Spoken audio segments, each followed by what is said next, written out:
सपना हम लोगों ने देखा है कि भारतीय ओलंपिक दल जब तैयार हो तो उसमें बिहार के बच्चे भी खेलें और बिहार के जो प्रतिभाशाली बच्चे हैं उनको सही अपॉर्चुनिटी मिले। देखिए, विपक्ष के साथियों ने विधानसभा में भी इस बात की चर्चा की कि अंतर्राष्ट्रीय खेल कब होंगे। मैं आपके माध्यम से उनको ये जानकारी देना चाहती हूँ कि अब बिहार में इंटरनेशनल खेलों की मेजबानी की जा रही है। एक तरफ इंटरनेशनल कॉम्पिटिशन्स को आयोजित करना जरूरी है, वहीं दूसरी तरफ अपने जो ग्रास रूट का टैलेंट है उसको डेवलप करना भी उतना ही जरूरी है। मुझे लगता है जिस तरह से बिहार में अब खेल को और खिलाड़ियों को बढ़ावा दे रहे हैं, निश्चित रूप से जो एक सपना हम लोगों ने देखा है कि भारतीय ओलंपिक दल जब तैयार हो तो उसमें बिहार के बच्चे भी खेलें और बिहार के जो प्रतिभाशाली बच्चे हैं उनको सही अपॉर्चुनिटी मिले।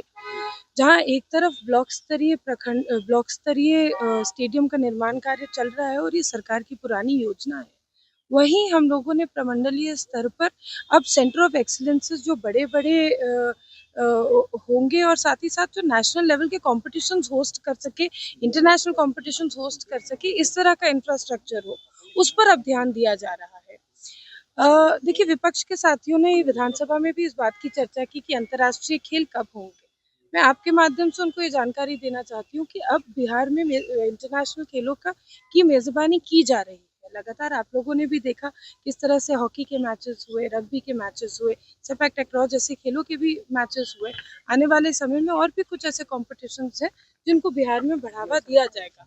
लेकिन जहाँ एक तरफ इंटरनेशनल कॉम्पिटिशन्स को आयोजित करना जरूरी है, वहीं दूसरी तरफ अपने जो ग्रास रूट का टैलेंट है उसको डेवलप करना भी उतना ही जरूरी है।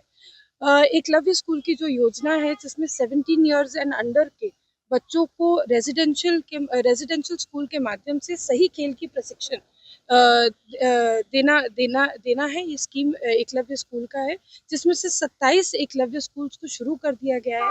मुझे पूरा यकीन है कि अगले कुछ महीनों में हम लोगों का जो लक्ष्य है 64 एकलव्य स्कूल का, उसको भी हम लोग पूरा कर लेंगे। तो जहाँ एक तरफ बिहार सरकार इंटरनेशनल कॉम्पिटिशन्स की मेजबानी कर रही, वहीं दूसरी तरफ अपने ग्रास रूट टैलेंट को डेवलप करने का भी काम कर रही है।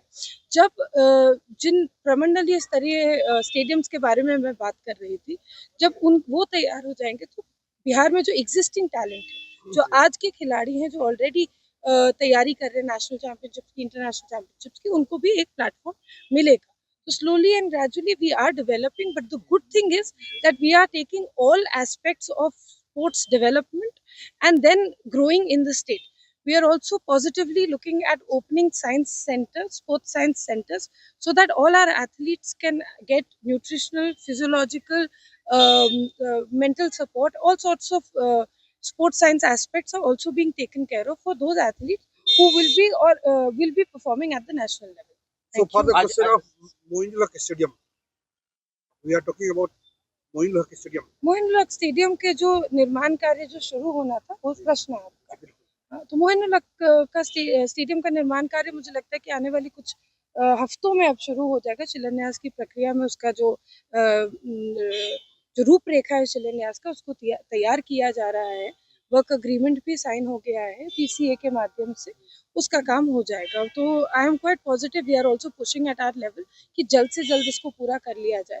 ये क्रिकेट एक ऐसा खेल है जो इस पूरे भारत में प्रसिद्ध है और सब लोग चाहते हैं कि एक अंतर्राष्ट्रीय खेल का जो स्टेडियम, जो मोइनुल हक इतना हम लोगों के लिए इतना पुराना स्टेडियम था और कहीं ना कहीं पटना की खिलाड़ियों के लिए, क्रिकेटर्स के लिए एक लाइफलाइन है, उसको जल्द से जल्द बनाया जाए। But we can not ignore the fact कि राजगीर में जो स्पोर्ट्स स्टेडियम माननीय मुख्यमंत्री जी ने घोषणा की थी, आज के दिन में वो लगभग बन के तैयार है और ग्राउंड तो पूरी तरीके से तैयार है। हम लोगों को बस स्टेडियम में थोड़ा सा काम बाकी है। वो मैंने माननीय सदस्य को, जिनका सवाल था, उनको स्पष्ट रूप से बताया भी था कि जो मुजफ्फरपुर में योजना थी वो प्रखंड स्तरीय स्टेडियम की योजना थी, जो मात्र 1,20,00,000 की थी।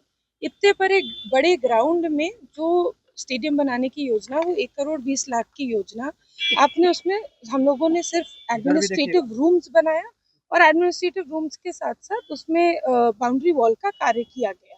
निश्चित रूप से कुछ साल पहले की योजना थी, तो अब उसमें थोड़ा सा जीर्णोद्धार की आवश्यकता भी है और इतना बड़ा स्टेडियम है, लोगों की भावना उससे जुड़ी हुई है, तो उसको और फंड देकर सुचारू रूप से किसी एक पर्टिकुलर खेल के लिए, यदि वो फुटबॉल के लिए हो या एथलेटिक्स के लिए हो, उसको व्यवस्थित रूप से तैयार भी करना पड़ेगा जैसे कि आवश्यकता हो। लेकिन उसकी तुलना सीधे राजगीर से कर देना ये कहीं ना कहीं उचित नहीं है। राजगीर में आप लोगों को भी पता है कि आज के समय में भी कार्य चल रहा है, और जो स्टेडियम का निर्माण कार्य शुरू हुआ था तो लगभग 500 करोड़ की योजना थी। तो कहाँ राजगीर का 500 करोड़ का आवंटन और कहाँ एक ब्लॉक स्तर पर